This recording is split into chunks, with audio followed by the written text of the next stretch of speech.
Heat stroke బారిన పడిన బర్డ్స్ని మనం గుర్తించలేకపోయినట్లయితే ఈ సంకేతాలు అనేది మనం అబ్జర్వ్ చేయొచ్చు.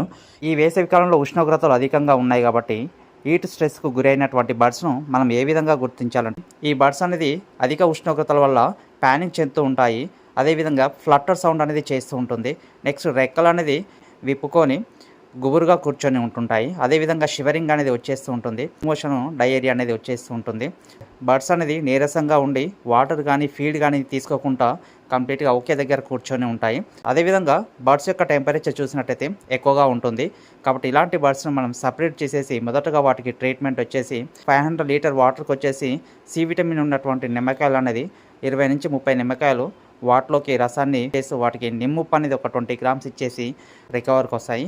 అదేవిధంగా ఉష్ణోగ్రతలు ఎక్కువగా ఉన్నటువంటి టైంలో ఎలక్ట్రోలైట్స్ అనేది మనం 1 గ్రామ్ 1 లీటర్ ఇచ్చేస్తూ ఉన్నట్లయితే బర్డ్స్ అనేది హీట్ స్ట్రోక్ నుంచి రికవర్ అవుతూ ఉంటాయి.